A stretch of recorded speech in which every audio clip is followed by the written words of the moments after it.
खुलुमबाय बियो बड'लेण्ड इंखं टेलिभिजन दिनैनि रादाबखौ फरायदों आं रिंकु बसुमतारिया दिनैनि गाहाय रादाबफोराव दं गासैबो हारि माहारिनि सिनायथि रैखाथि समान मोनथायखौ नोजोर होनानैसो बिटिआर गोरोबथाखौ खालामदों बुंदों दिपेन बर'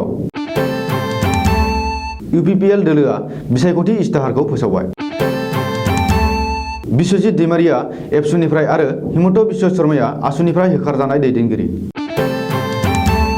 बिटिसि बिसायख'थिनि रिजाल्ट फोसावखालि हाग्रामानि न' सेराव पिकनिक जागोन बुंदों Himanta Biswa Sarma Assam higher secondary education काउन्सिलनि रिक्रुटमेन्टआवबो जाख्ल'नाय जादों बिपिएफआ 2021 नि बिसायख'थियाव बिजेपिनि हेंथायै मोन 38 मासियाव बिजाथि फसंगोन गसाइगाव प्रेस क्लाब आरो गसाइगाव महकुमा खुंगिरिया बिटिसि बिसायख'थिनि बागै जथुमदों दानिया आबुं रादाब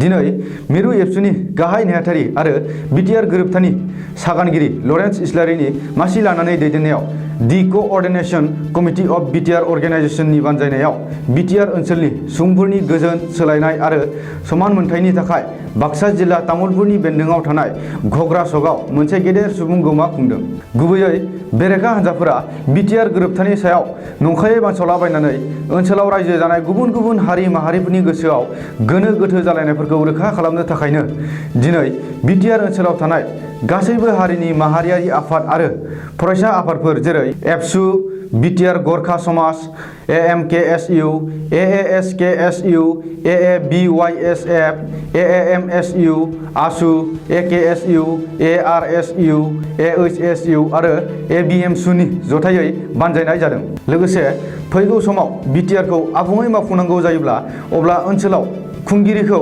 सोलायथारनांगौनि थाखाय बयबो खौसेयैनो खामानि मावलांनो थाखाय गारांसेयैनो बुङो आरो फैगौ बिसायख'थियाव ओनसोलनि थांखि गोबां राजखान्थि हान्जा इउपिपिएलखौनो मदद होनायनि रावावबो नोजोर होथावना जादों बबेखानि बे सुबुं गौमायाव बाहागो लानानै बिटिआर गरखा समाजनि आफादगिरि उत्तम प्रधानआ बुंदोंदि बिटिआर एकर्डनि 7.1 दफायाव नेपालीजों लोगोसे मोनसेबो हारिनि खैफोदनि बाथ्रा लिरनाय गैया बेजों लोगोसेनो बिटिआर एकर्डखौ बेरेखा बुंग्राफोरनि उल्थायै जयै बुंफिननायनि सम फैबाय होननानै एएएसकेएसइउ आफादगिरि प्रबिन देकाया बुङो बबेखानि बिटिआर एकर्डआ बाङालि हारिखौबो मान होनानै खालामनाय एकर्ड बेखायनो बाङालि हारिया बिटिआरखौ आबुङै दाफुंनायाव मदद होगोन होननानैबो बिटिआरनि एससि फरायसा आफादनि आफादगिरि प्रदीप सरकारा बुंदों प्रमद बर' दैदेननाय इउनाइटेड पिपुल पार्टी लिबारेल सुंद'यै इउपिपिएल राजखान्थि दोलोआ दिनै बिटिसि बिसायख'थिनि थाखाय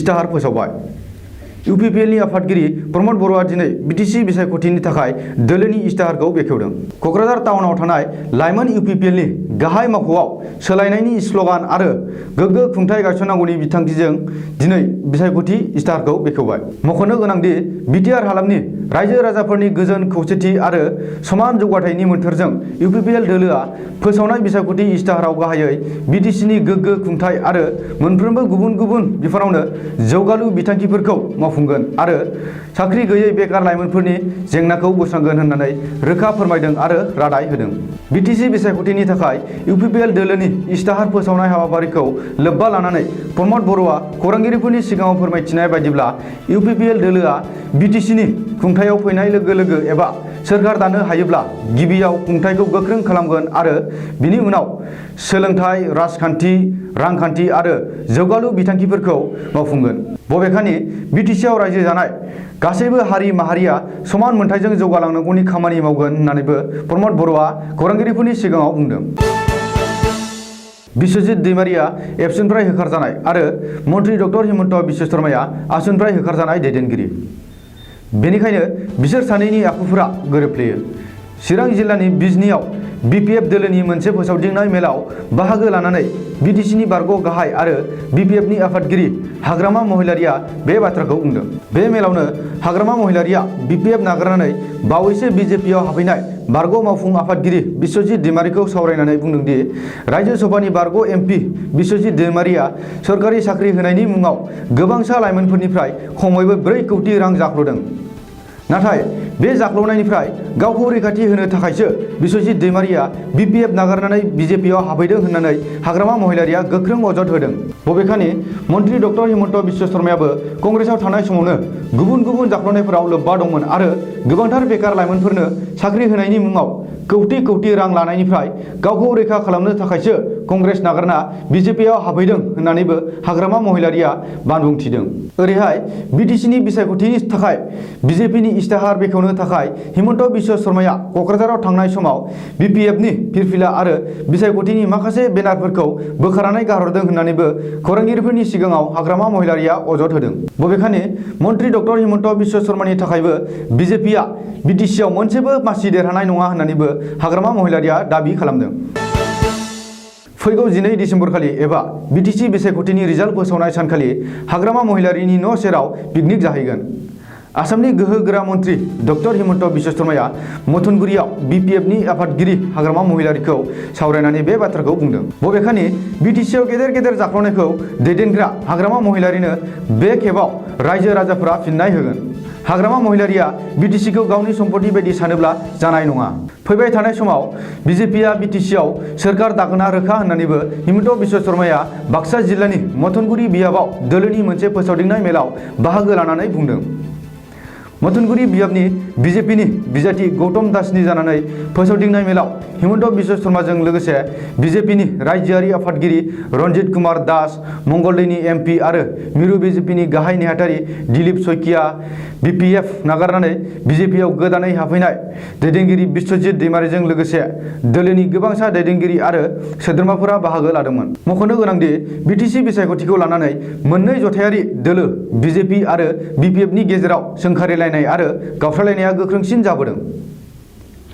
हाग्रामा महिलारि आरो मन्त्रि डक्टर हिमन्त बिश्व शर्मा मोना खाबु मोनोब्लानो सासेया सासेखौ सोंखारिनाय आरो जाख्ल'नायनि अजदफोरखौ होलायगासिनो दङ। आसाम पुलिसनि SI रिक्रुटमेन्ट स्किमनि उनाव आसाम हायार सेकेन्डारि एजुकेसन काउन्सिलनि रिक्रुटमेन्टआवबो जाख्ल'नाय एबा स्केम जानाया सोराङाव फैदों। मिथिनो मोननाय बायदिब्ला आसाम हायार सेकेन्डारि एजुकेसन काउन्सिलाव मोन 31 जुनियर एसिस्टेन्ट मासियाव थिसनथाइ होनायावबो लुथिनाय जाथाया जादों। मख'नो गोनांदि आसाम हायार सेकेन्डारि एजुकेसन काउन्सिलनि मासिगिरि डक्टर दयानन्द बरग'हाया शुक्रबारखालि मोनसे खौरांगिरि मेल खुंनानै बे जाख्ल'नायनि अजदखौ होदों। बेजों लोगोसेनो काउन्सिलनि बारग' मासिगिरि मनरन्जन काकतिनि हेंथायै गोख्रों अजद होनानै दयानन्द बरग'हाया खौरांगिरिफोरनि सिगाङाव बुंदों दि सिगांनि अजदफोराव माखासे जाख्ल'नाय आरो स्केमफोरा जादोंमोनब्लाबो थांनाय बोसोरथामनि गेजेराव बेबायदि जेबो जाथाय जायाखै। बबेखानि माखासे दुथांफोरा काउन्सिलखौ खैफोदाव खोख्लैनो नागिरदों आरो सेबानि पर्टेलनिफ्रायनो बे खामानिया जागायदों होननानैबो बरग'हाया अजद होदों। बरग'हाया बुंबावनाय बायदिब्ला बे गासैबो जाथायनि थाखाय पान्डु कलेजआ सोंखारिजाथावना। माखासे बिथिङाव सोरखारनिबो गोरोन्थि दं। रिक्रुटमेन्ट स्किमाव लोब्बा थानाय काउन्सिलनि सोद्रोमाफोरखौ बाहेरायाव दोननानै नायबिजिरनायमोनब्ला गासैबो सोराङाव फैगौमोन। इयुननि आनजादनि बागै बिजिरसालियासो थांखि लागोन। BTC बिसायख'थिनि थाखाय गोख्रों फोसावदिंनाय आरो मुखुब थानायनि गेजेरजोंबो 2021 मायथाइयाव खुंजानो गोनां आसाम बिधान सभा बिसायख'थिनि थाखाय थियारि जादों हाग्रामा महिलारि दैदेननाय BPF दोलोआ। मख'नो गोनांदि आसामाव जथायैनो सोरखार खुंनाय BJP आरो BPFनि गेजेराव BTC बिसायख'थिखौ लानानै एना-एनि आरो गावस्रालायनायनि थाखाय BJPनि सायाव खिथेर लानो BPFआ BTCनि बाहेरायावबो जानजि खाफ्रादों। बबेखानि BPFनि सासे दैदेनगिरिया शिलंआव फोरमायथिनाय बायदिब्ला BJP-BPFनि गोरोबथाया बे समाव बायनायनि लामायाव। BPFनि साथाम मन्थ्रिफोरा सोरखारनिफ्राय ओंखारबोब्लानो BJP-BPFनि गोरोबथाया बायगोन। 2021नि बिसायख'थियाव BPFआबो BTCनि मोन 12 बियाबजों लोगोसे गासै मोन 38 मासियाव बिजाथि दैखांनानै BJPनि हेंथायै खिथेर होखारगोन। थांनाय 2012नि बिसायख'थियाव BPFआ BJPखौ माबोरै मदद खालामदोंमोन बेखौ BJPआ बावगारबाय होननानैबो BPF दैदेनगिरिया बुंदों। बबेखानि BPFआ सुबिदाबादि दोलो। बेनिखायनो 2021 मायथाइनि बिधान सभा बिसायख'थियाव BJPखौ नागारनानै बांसिन मासि मोननाय जायखिजाया दोलोजोंनो थाफागोन आरो मदद खालामगोन होननानैबो बुंदों। शुक्रबारखालि गसाइगाव महकुमा खुंगिरिनि मावख'नि सावराय नब्लाङाव बेलासि 4 रिंगायाव गसाइगाव महकुमा सामलायगिरि पल्लबी सरकार IAS नि मासि सामलायनायाव गसाइगाव प्रेस क्लाबनि गासै बिबानगिरि आरो सोद्रोमाफोर लोगोसे गसाइगाव महकुमानि election officer ACS Amit Parbasa गसाइगावनि SDC हितेश मजुमदारमोना बाहागो लायो।